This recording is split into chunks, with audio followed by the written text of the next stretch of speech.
Reed Scudder here today, and so Reed, go ahead and tell me about yourself. I'm from Paris, Texas. I am in the aviation program here, and in a few clubs around OSU. Okay, so what exactly brought you to OSU if you're from Texas? The aviation programs here is pretty elite. It's a lot better than the surrounding aviation programs around my hometown, and OSU is just a really good fit for me.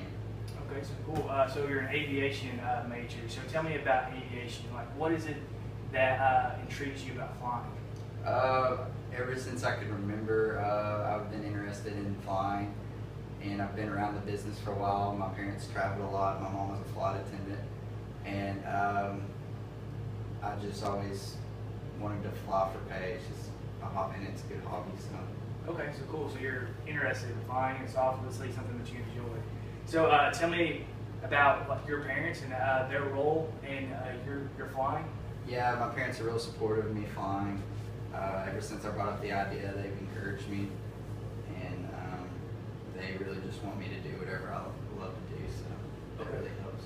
So what does your parents do exactly? My dad is a high school football coach in my hometown, the school I went to, and my mom she's a marketer at an imaging center. And so you said your mom was a flight attendant at one point. Is that one of the reasons why maybe that you wanted to fly? Yeah, I've been traveling ever since I was 3 years old on a plane, and I've always been intrigued by the pilots and stuff like that, so it's kind of always perked my interest.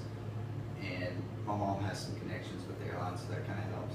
Oh, speaking of airlines, what airline would you like to fly for? I'm not real particular right now, but I would love to fly for American or Delta. Honestly, I'd just fly for anybody that's willing to pay, you know. Okay, so works that way. Okay, so you would actually like airlines maybe not even be in the books. You might even actually fly for like maybe private service. Yeah, like there's always, it's hard to get on with a private company like flying corporate for a large company, but that would actually be preferred at some point. You know, in this point of my education, you know, you kind of figure out which way you want to go. There's two paths you can go. You either go to the airlines or you can go a corporate route. The thing about the airlines, if you want to go to the airlines, you want to go there soon because it's all about seniority. Okay. So the longer you're in the airlines, the more seniority you can build and the more privileges and day offs you can build. But in corporate, it's more laid back. There are less crazy hours. You know, if you start off with the airlines, you're going to work. You're going to fly some crazy hours with like Christmas, Thanksgiving, you know, all the holidays. In corporate, it's more whenever the company wants to fly.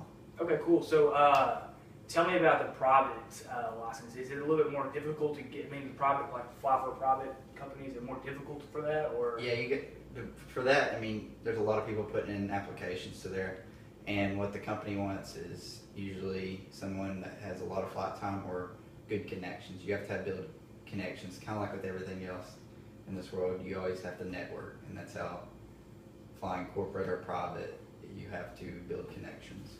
Okay, speaking of connections, do you have any like certain connections that you've already established here at OSU, or? Not yet, but I'm hoping to with some stuff. I'm hoping to get involved with some stuff or meet people here, and you know, getting good with people and connect.